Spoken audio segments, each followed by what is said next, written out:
Elhamdülillahi Rabbil alemin. Vessalatu vesselamu ala Resulihi Muhammedin ve ala alihi ve ashabihi ecma'in. Ya eyyühellezine amenu ittakullaha hakka tukatihi ve la temutunne illa ve entum muslimun. Ve eşhedü en la ilahe illallah vahdehu la şerike leh. Ve eşhedü enne Muhammeden abduhu ve rasuluh. Bütün dünyalarını, bütün alemlerini yıktan bari düşe Allah subhanahu wa ta'ala hamd semiz bulsun. İki dünyaya rahmet bulucu gelmiş Peygamberimiz sallallahu aleyhi ve sellem'e gönül türlerden çıkan sahabe şehitlerimiz erişsin. Hem bu izgi cimga günlerinde cimga namazlarına jığılan başta din kardeşlerimizge Allah Teala rahmetleri bulsun. Cemaat Allah Teala Kur'an'da ayette ve in ta'uddu ni'metallahi la tahsuha. Eğer de siz Allah Teala'nın nimetlerin sanı başlasanız sana bitire almışsınız değil. Sana bitirgisiz Allah Teala'nın nimetleri. Çünkü hatta bizge Allah Teala çok nimetler bilir. Hem bir ayette Allah Teala ve fil ardi ayatun lil muqinin. Hem de yeryüzünde şu ışangan kişiler için bir kup galametler, bir kup mucizeler koyunup durады. Ve fi anfusikum afala tubsirun. Hem sizin özünüzün işinizde de siz şu mucizeler var değil, siz şularını görmüşsünüz mələ diye Allah təsiri bizden. Hem şu bir zor nimetinin cemaat görünüşü ol indi selametligimiz. Mine bugün şunday günler salkınlık gelip işte köp kişi ağrı başlıyor. Hemen şu vakitte cemaat mine bu selametliknin nimetin biz indi almaya başlayız. Hem Peygamberimiz sallallahu aleyhi ve sellem aytdı, iki türlü nimetni kişi görmeydi. Birinci ol selametlik, ikinci ol boş vakit. Hem şunday bir hikmetli söz var, selametlik değil, ol selametlik kişilerin başlarında taş bulup durar. Bir korona bulup durar. Lakin di onu ağırgan kişilerden başka bir kim görmeydi. Ne kişi ağırgaç, indi selametlikinin nindi derecesi ikenliğin alnı başlar. Hem imandansın, selametlik o ikinci uranda nimet bulup durar. Selametlik hem şu iminlik. Çünkü iman cemaat bu dünyada da bizge fayda getire, hem ahirette de fayda getire. Selametlik bu dünyanın asılı, bu dünyanın nimetin faydalanır kurur için indi selametlik gerek. Şu an buraya Peygamberimizin sallallahu aleyhi ve sellem şu bir sözü var. En hayırlı getirgen nesedi, Allah da bilgen nesedi, yakınlansın, imanlansın, oldu mağafet. Mağafet diyen su selametlikler, iminlikler, bütün yaktan, ten yağından, şu aile yağından, yerek yağından, bütün yaktan şu mağafetler değil, Peygamberimiz sallallahu aleyhi ve sellem şu aybirlerini otadı. Hemen cemaat, mine şeriatte, İslam dininde bu nimette bir zor ihtibar etti. Eğer de biz tikşilip karasak, mine Allah da bizge nesedir tıydı, nesedir işlerge kuştu, namazlarını farz kıldı, urazlarını farz kıldı, haram yüzüklerini tıydı, haram isitke şeylerini tıydı. Hem asıl hikmetten karasak, şu bütün haram bulgan neselerini, şu farz bulgan neselerini asıl hikmeti selametlikte. Şu selametlikini kişeytir için, selametlikini saklar için Allah Teala bizge bu aybirlerini kuştu işlerine. Hem şu haram aybirlerden bizge kuştu tıyılırlar. Şu selametlik yağından. Hem Allah Teala Kur'an'da nesedi halakas semavati vel arda.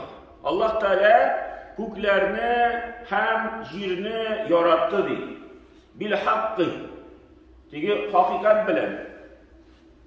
Ve sevverakum. Hem sizni bir revişke kirtti. Fe ahsene suarakum. Hem de sizin revişiniz en matur, şu revişten de yaxşırak bulurlar mümkün değil diye Allah Teala. Ve ileyhil masir. hem de Allah Teala'ya kaytaşaksız bütünüz. Şu Allah Teala birgen nimetler için süreşak kişi de nişledin bu birgen nimetler bile. Hem indi cemaat şulay yok, şu selametlikli nimeti nerseler, biz indi şu Allah Teala kuşkan neselerini işli alamız, selametlik bulgaç. Biz buna şu kıyametke ezirlene alabız selametlik bulgaç. Şuluk namaz okurga selametlik girek. Kişinin bunları, siyekleri avurta başlagaç, indi kişi şulay tulsun şa namazını okuya almıyor. Kimdir oturup okurga turu kile, kimgedir yatıp okurga turu kile bir operasiya sağlanlansın. Eğer selametli kişi bulsa, bütün şu namazını tulsun şa dırısıttırıp alıp bara. Şuluk uraza meselesi. Selametlik var iken kişinin, kişi urazanı rahatlanıp tutar. Lezzetlenip tutar. Siz neyle pala urazanı utup gitkenin? Eğer agar da kişi oğru halde bulsa, ya bütünley tutar almıyor urazanı.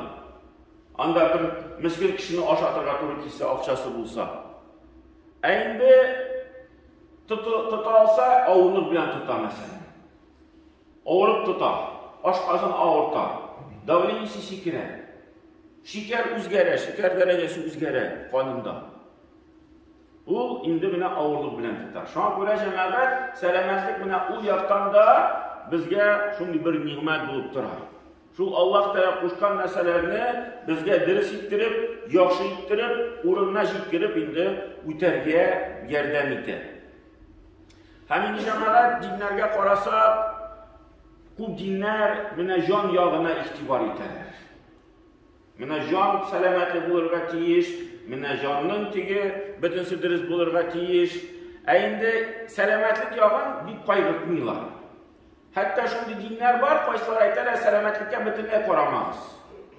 Anda kanını yaramı, kişiden kişiye kuşirirgen mesela pirli ve nikrovi diyen aybirni yasarga yaramı, vraçlarga yerge kirekmi, Allah da yazgan nesesi bulaşışı bula deyip, selametlikle bütünle kaygırtmağız deyip kişilerge şimdi fikir bire. Hatta İslam dinde de andi eytuşi kişiler var. Lakin cemaat İslam dini alay değil.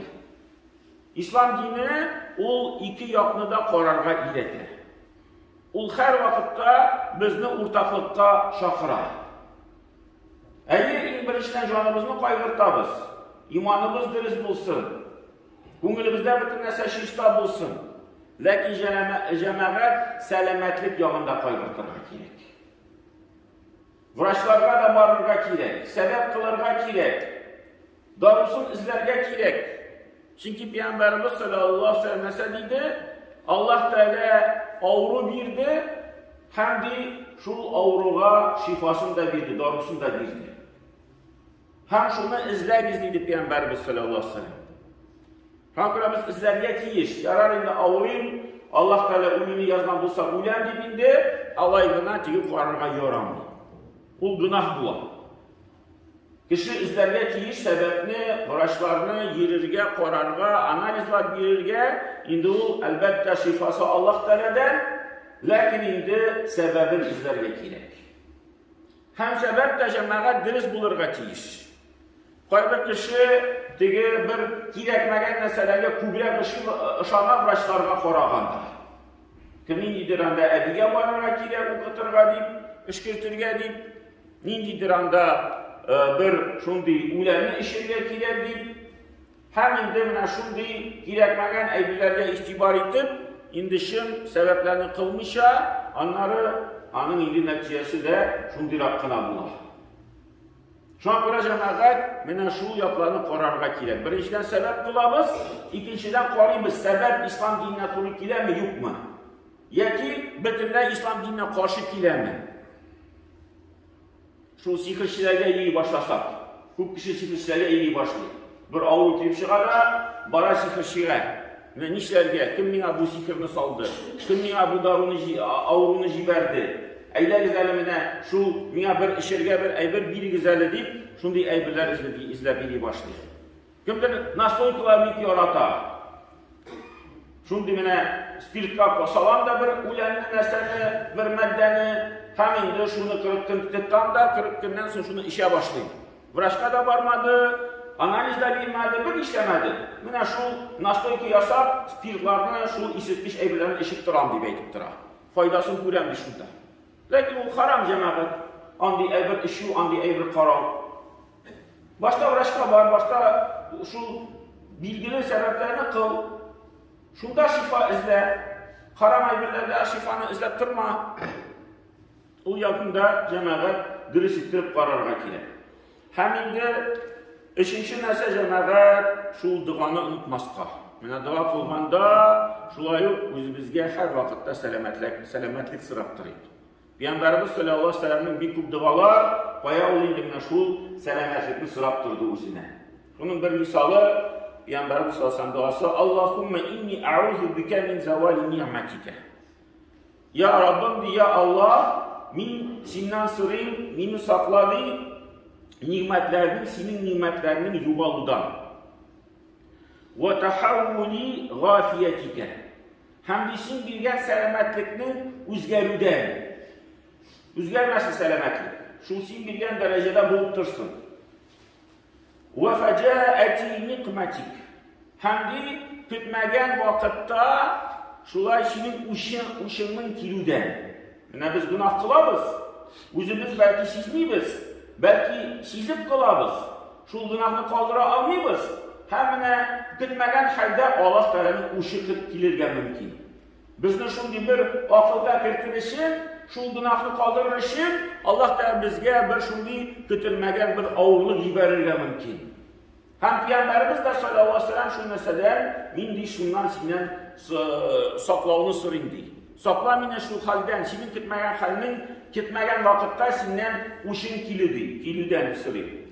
Ve cemi'i sahatike. Hem bütün senin aşularından mindi sinden şu saklavını sırayım deyip Peygamberimiz sallallahu aleyhi ve sellem mine şunda bir duası var Peygamberimizin.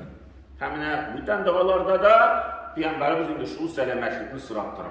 Şu an göre cemaat mine bu yollarını kullanmayıp sebepler kılayıp mine bu şundi vakitlerde paşan şiir tarala, avrular tarala, özümüzünü saklaptırıp, darular işkende, darular eşik, indi mine şu Allah da bilgen nimetke diri sittirip qarab, indi şu nimetten diri sittirip faydalanayım. Barakallahu lana ve lekum fil Kur'an azim, nefa'na ve iyyam bil ayati ve zikril hakim, innehu huve cevadul kerim ve selimu dua.